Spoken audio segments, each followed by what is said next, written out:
Right Ashok sir Congress ప్రభుత్వం ఏర్పడిన దగ్గర నుంచి ఇప్పటి వరకు కూడా నిరుద్యోగ సమస్యల మీద కొట్లాడుకుంటూ వస్తున్నారు. కానీ ఇప్పటి వరకు అంటే దాదాపుగా 2 సంవత్సరాలు అవుతుంది నిరుద్యోగ సమస్యలు ఒక కొలిక్కి వచ్చిన పరిస్థితి అయితే ఇప్పటివరకు లేదనే కారణంగా ఈరోజు ఆయన 5 రోజుల నుంచి ఆమరణ నిరాహార దీక్ష చేపట్టారు.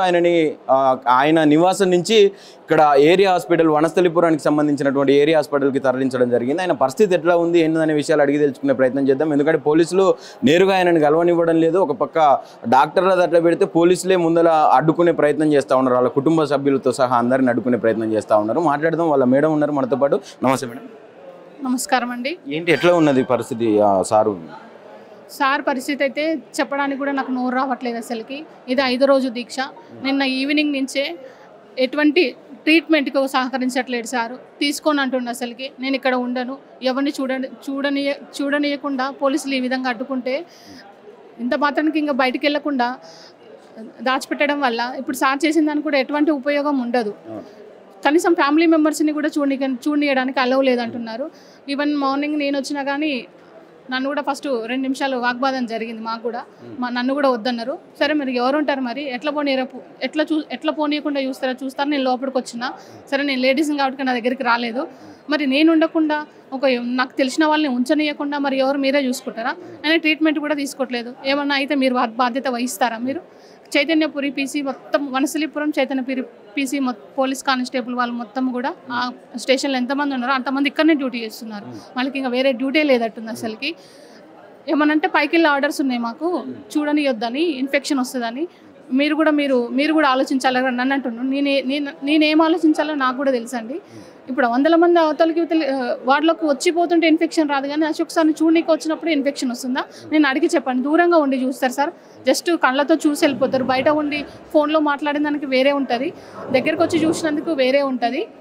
అంటే యూజువల్గా ఎంత పెద్ద ఆపరేషన్ అయినా ఎలాంటి ఏదైనా కూడా పేషెంట్స్ని ఒకరో చూసుకోవడానికి ఉంటారు. అంటే ఇప్పుడు ఎవరు ఉన్నారు అసలు సార్తో పాటు? ఇప్పుడైతే ఎవరు లేరు, ఉన్నది నేనే. నేను ఇప్పుడు అవును, మమ్మల్ని ఫస్ట్ నన్ను ఆపిన తర్వాత నేను వాగ్వాదం చేస్తే అప్పుడు నన్ను లోపలికి పంపించారు. డాక్టర్ మేడం మీరు చెప్పండి, ఇన్ఫెక్షన్ వస్తుందని చెప్పండి, డాక్టర్లతో చెప్పించే ప్రయత్నం కూడా చేశారు. నేను అడిగాను, మేడం ఇక్కడ ఎవరు పేషెంట్లకి ఎవరు అటెండర్ లేరా?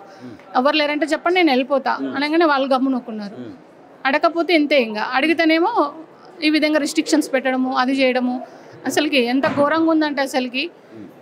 అంటే యాక్చువల్గా ఇది చాలా దూరం ఉన్నది, తెలిసే పరిస్థితి కూడా బయట లేదు. ఇంత పెద్ద దీక్ష చేస్తున్నప్పుడు అది తెలిసే ప్రయత్నాలు కూడా ఎక్కడ కనిపిస్తలేదు. మీడియాకు దూరంగా, అంటే సిటీకి దూరంగా తీసుకొచ్చి రావడానికి కారణం ఏంది? అసలు అక్కడ నుంచి ఉస్మానియాకో గాంధీకో తీసుకోపోవచ్చు కదా. అసలు మేమున్న ఏరియా ఉస్మానియా కిందికి వస్తుంది. ఫస్ట్ సార్ చేసినప్పుడు ఉస్మానియా హాస్పిటల్కే తీసుకెళ్లారు.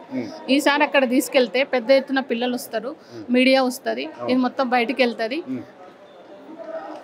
దీన్ని ఏ విధంగా మేము దీన్ని బయటికి రాకుండా చేయాలనే ఉద్దేశంతో ఈ మూలకు ఉన్నటువంటి వనస్థలిపురం ఏరియా హాస్పిటల్కి తీసుకొచ్చారు. పిల్లలు కూడా ఇప్పుడు పిల్లలు ఏమంటారు, ఇప్పుడు ఒకరిద్దరు వచ్చి చూసిపోయినారు అనుకోండి, అక్కడికి వెళ్తే రానియట్లేరా, పోయినా వేస్ట్ అనగానే వాళ్ళు అక్కడనే డ్రాప్ అయిపోవడము. అదే మెయిన్ రీజన్. పిల్లలు ఇక్కడికి రావద్దు, మీడియా రావద్దు. వస్తున్నారు కానీ చూడనియట్లేరని బయట నాతోటే మాట్లాడి వెళ్ళిపోతున్నారు. కానీ అక్కడ పక్కన ఉన్నదానికి ఇక్కడ ఉన్నదానికి తేడా ఉంటుంది కదా. అక్కడ ఉంటే ఎక్కువ మంది వస్తారు. ఇంతకుముందు మోతిలాల్ అక్కడ వేసినప్పుడు దగ్గర 100 మంది వచ్చారు. అక్కడ పక్కనే ఉంది కాబట్టి పిల్లలు రావడానికి వీలుంది. ఇక్కడ దూరంగా ఉండేసరికి సరే దూరం ఉన్నా కానీ చూడనిస్తారు అంటే 100 మంది కాదు 1000 మంది వస్తారు అశోక్ సార్ కోసం. చూడనియట్లేరు. అక్కడ పోలీసు వాళ్ళు మీ యొక్క అడ్రస్లో వచ్చిన పిల్లల అడ్రస్లు, ఫోన్ నెంబర్లు, ఇంటి నెంబర్లు అన్ని రాసుకునేసరికి వాళ్ళకు కూడా భయం వేస్తుంది కదా. చదువుకున్న పిల్లలు ఎక్కడికి రాసుకుంటున్నారు, ఎక్కడ కేసులు పెడతారో, ఎక్కడ మా ఫ్యామిలీకి చెప్తారనే ఉద్దేశంతో ఆ వచ్చే వాళ్ళు కూడా ఆయంత భయంతో అది కూడా రావట్లేదు. ప్రభుత్వం అసలు ఎట్లాంటి చొరవ తీసుకుంటున్నారు దీని మీద? అది ఇక ఎట్లాంటి చొరవ అంటే సార్, ఇప్పుడు వీళ్ళే ఎంత రిస్ట్రిక్షన్స్ పెట్టారు బయటకు వెళ్లకుండా, వీళ్ళు ఎంత మొండిగా ఉన్నారో, గవర్నమెంట్ ఎంత మొండి ఉందో ఇప్పుడు సార్ కూడా అంతే మొండిగా ఉండు. నిన్న నుంచి ట్రీట్మెంట్ కూడా సహకరించట్లేడు. నాకు అవసరం లేదు, నా ప్రాణాలైనా ఇస్తాను, నాకు అసలు ట్రీట్మెంట్ వద్దు, నేను ఇక్కడ నన్ను ఇంటికి పంపించేసిండి, ఆ తర్వాత మీరు ఉండనవసరం లేదు, ఆ తర్వాత ఏదైతే అది అవుతుంది, నన్ను వదిలేయండి అని చెప్తున్నాడు సార్. నేను గవర్నమెంట్కి ఒకటే చెప్తున్నాండి, నిరుద్యోగులు మీకు వచ్చింది 2% ఓట్లతో మీరు గెలిచారు. అది కూడా నిరుద్యోగులు తమ వంతుగా తమ తల్లిదండ్రులకు, వాళ్ళ చుట్టాలకి, వీళ్ళకి అప్పుడున్న బీఆర్ఎస్ గవర్నమెంట్ నోటిఫికేషన్స్ ఇవ్వట్లేదు.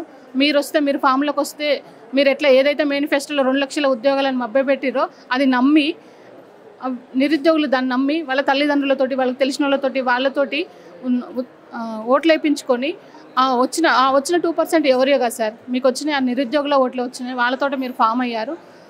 మీరు ఆ నిరుద్యోగులకి ఏదైతే ఇచ్చారో 2 లక్షల ఉద్యోగాలని, ఆ 2 లక్షలు కాకుండా మినిమం 50,000 ఇచ్చి ఆ పిల్లలకు కొంచెమన్నా మానసిక ధైర్యాన్ని ఇవ్వాలి. అశోక్ సార్ లాంటి వాళ్ళు పిల్లల కోసం కొట్లాడుతారు. వాళ్ళ మీద బురద జల్లేట వాళ్ళు కొంతమంది ఉన్నారు. చల్లినా కానీ అశోక్ సార్కి ఏమీ కాదు. ఆయన ఏందనేది పిల్లలకు తెలుసు. మీరు అన్నంత మాత్రాన ఇప్పుడు ముత్యము దేంట్లో వేసినా కరగదండి, ముత్యమే ఉంటుంది. మీరు అనవసరంగా బురద చల్లడం వల్ల దానికి ఏం ఎఫెక్ట్ కాదు. నేను చెప్తున్నా, కొంతమంది కోచింగ్ ఇన్స్టిట్యూట్ అని కోచింగ్ ఉంది వాళ్ళకి, అందుకని ఇదంతా చేస్తున్నారని. అవునండి, కోచింగ్ ఇన్స్టిట్యూట్ ఉన్న వాళ్ళు చాలామంది ఉన్నారు, కానీ ఒక్కళ్ళని అడుగుతున్నారా? మీరు ఇంతమంది అశోక్ సార్ దగ్గరికి ఇంతమందికి చాలాసార్లు వచ్చి తీసుకున్నారు. ఎప్పుడైనా వేరే ఇన్స్టిట్యూట్ వాళ్ళు ఎవరైనా మాట్లాడారా పిల్లల గురించి? మరి అడిగే ఒక్క వ్యక్తికి ఆయనకు అవును మరి ఉంది ఇన్స్టిట్యూట్, ఇప్పుడు కాదు, కొట్లాడక ముందు కూడా ఉంది. కొట్లాడినంత మాత్రం ఇన్స్టిట్యూట్ ఎందుకు బయటికి తీయాలి? ఆయన రాజకీయ స్వలాభం అంటారు. అంటే మీరు కూడా ఇంతమందికి ఉద్యమాలు చేసిన వాళ్ళందరూ కూడా రాజకీయ స్వలాభం కోసమే చేశారా? ఎవరు అడిగితే వాళ్ళ మీద ఏదో బురద జల్లుకుంటా పోతూనే ఉంటారా? సరే, మేధావులు మాట్లాడండి, ఉన్నారు కదా, చాలామంది ఉన్నారు కదా, వాళ్ళు కూడా కొంతమందికి పదవులు వచ్చినాయి కదా, మరి మీరెందుకు సైలెంట్గా ఉంటారు? మీరెందుకు కొట్లాడట్లేరు? మీకు పదవి వచ్చింది, మీకు ఉద్యోగం వచ్చింది కాబట్టి మీరు ఊరుకుంటున్నారు. మరి ఆ నిరుద్యోగులు ఎట్టుపోవాలి?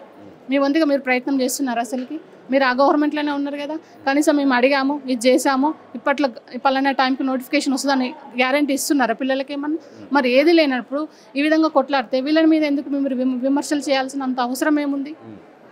అంటే స్టార్టింగ్ నుంచి కూడా ఈయన ఎప్పుడు మాట్లాడినా కూడా అరెస్టులు కావచ్చు, నైట్కి నైట్ వచ్చి తీసుకుపోవడం కావచ్చు, ఇదంతా. అంటే నిన్న మొన్న రీసెంట్గా కూడా చెప్పిర్రు, అసలు ఆయన ఎక్కడ తీసుకెళ్ళిరో కూడా తెలియదు అని చెప్తా ఉన్నారు. అంటే పోలీసుల వ్యవస్థ ఎట్లా ఉన్నది ఇప్పుడు కాంగ్రెస్ ప్రభుత్వం? దాని గురించి ఏమన్నంటే ఇది సోషల్ ఇల్లీగల్ ఇష్యూ అంటే సార్, ఇది పిల్లల్ని మిస్గైడ్ చేస్తున్నారు, వాళ్ళని అనవసరంగా వాళ్ళకి ప్రలోభాలకు లోబెడుతున్నారు అని సోషల్ మీడియాలో సార్ మీద ఉన్న కేసులు బయట ఏది ధ్వంసం చేసినందుకు, ఏదో ముట్టడిలు వేసినందుకు ఉన్న కేసులు కావు సార్. అవన్నీ ఉన్నాయి, అన్నీ కూడా యూట్యూబ్లో వీడియోలు పెట్టినందుకే. యూట్యూబ్లో వీడియోలు పెట్టి పిల్లల్ని మిస్గైడ్ చేస్తుండు, ఇట్లా బయట పిల్లల్ని ఈ విధంగా ప్రోపగేట్ చేస్తున్న ఉద్దేశంతో దగ్గర 15 కేసులు ఉన్నాయి సార్కి. అందులో 4 కేసులు నాన్ బెయిలబుల్ కేసులు. దానికి రీజనే లేదు, యూట్యూబ్ వీడియో అంతే. యూట్యూబ్ వీడియో చేసినంత మాత్రం మీరు నాన్ బెయిలబుల్ కేసులు ఎట్లా పెడతారని చెప్పేసి అది చలనాలు కట్టుకొని వదిలేసి స్టేషన్ బెయిల్ ఇచ్చేసి పంపించారు. మీరు ఎన్ని కేసులు పెట్టినా ఏది పెట్టినా న్యాయ వ్యవస్థ ఉంది, అది చూసుకుంటుంది. పెట్టండి, ఎన్ని కేసులు. ప్రభుత్వానికి కానీ పోలీస్ శాఖ కానీ ఏం చెప్పాలనుకుంటున్నారు మీరు? ప్రభుత్వానికి ఒకటే విజ్ఞప్తి చేస్తున్నాను, నిరుద్యోగులు చిన్నపిల్లలు వాళ్ళు పెళ్ళిళ్ళు చేసుకోకుండా ఏజ్ బారయ్యి ఊళ్ళో మొహాలు చూపించకుండా 5 రూపాయల భోజనం తింటూ గుళ్ళల్లో భోజనాలు చేసుకుంటూ ఊళ్ళకి వెళ్ళి మొహం చూపించలేక చదువుకుంటున్నారు. మీరు ఏదైతే మబ్బై పెట్టి గవర్నమెంట్ ఫామ్ చేసుకున్నారో, ఈ 2 లక్షల ఉద్యోగాలు ఎప్పుడైతే ఇస్తాన్నారో 2 లక్షల ఉద్యోగాలు కాకుండా 50,000 ఉద్యోగాలు ఇచ్చి పిల్లలకి ధైర్యాన్ని, అశోక్ సార్కి ధైర్యాన్ని ఇవ్వాలని నేను మీడియా ముఖంగా నేను గవర్నమెంట్కి చెప్తున్నాను. నేను థ్యాంక్ యూ అండి, థ్యాంక్ యూ. రైట్, ఇది పరిస్థితి. దాదాపుగా ఇక్కడ వచ్చినటువంటి ఎవరిని కుటుంబ సభ్యులను కావచ్చు, ఇక్కడికి ఆయన కోసం వచ్చేటటువంటి నిరుద్యోగ యువతను కావచ్చు, ఎవరిని కూడా చూడనివ్వట్లేరు, కనీసం కలవనివ్వట్లేరు. ఎంత పెద్ద ఆపరేషన్ అయిన వ్యక్తినైనా కూడా చూసుకోవడానికి ఒకరు ఇద్దరు ఉంటారు, కానీ వాళ్ళని ఎవరిని కూడా ఇక్కడికి రానివ్వకుండా అశోక్ సార్ని ఒక్కరిని రూమ్లో పెట్టేసి ఎవరిని చూడనివ్వకుండా చేస్తూ ఉన్నది. ఇప్పుడు పోలీసులు కూడా చాలా అత్యుత్సాహం ప్రదర్శిస్తూ ఉన్నారని చెప్పి కూడా చెప్తా ఉన్న పరిస్థితి అయితే కనిపిస్తూ ఉన్నది. లోపలికి పోతలేం కదా సార్, ఇక్కడనే పోతుంది. ఇక్కడి నుంచి లోపలికి కాదు కదా దీనికి సార్. మేము ఇటు నుంచి చూస్తున్నాం కదా సార్, లోపలికి ఏం పోవట్లేం కదా.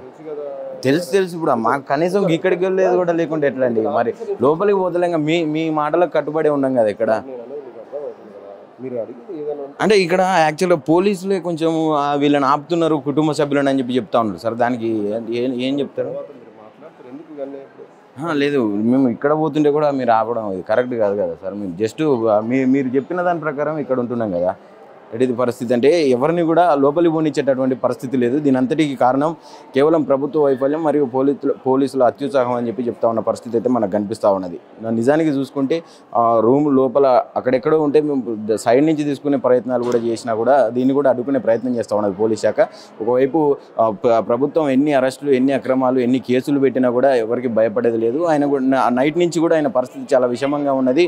ఆయన ట్రీట్మెంట్ కూడా నిరాకరించారని చెప్పి పోలీసులతో వాగ్వాదం చేసుకొని ఆయన నిరాకరించరు దానికి సంబంధించినటువంటి అని చెప్పి కూడా వాళ్ళ వైఫ్ చెప్తా ఉన్న పరిస్థితి అయితే కనిపిస్తూ ఉన్నది. మాకు రోజు రోజుకు భయంగా ఉన్నది. ఈవెన్ ఆయన భార్యగా నేను లోపలికి పోయినా కూడా నన్ను కూడా అడ్డుకునే ప్రయత్నం చేస్తూ ఉన్నారని చెప్పి కూడా చెప్తున్నటువంటి పరిస్థితి అయితే చూస్తూ ఉన్నది. ఎవరు నిరుద్యోగులు వచ్చినా కూడా ఇక్కడికి వాళ్ళ పేరుతో సహా అన్నీ రాసుకొని పేరు, ఇంటి అడ్రస్, అన్ని ఫోన్ నెంబరు అన్నీ రాసుకొని మరి వాళ్ళని పంపిస్తూ ఉన్నారు. వాళ్ళని కూడా భయభ్రాంతులకు గురి చేసే పరిస్థితి నడుస్తూ ఉన్నదని చెప్పి కూడా భావోద్వేగానికి గురై చెప్తా ఉన్నటువంటి పరిస్థితి చూస్తూ ఉన్నాం. కెమెరా పర్సన్ ప్రవీణ్తో నవీన్, ఆద్య టీవీ, హైదరాబాద్.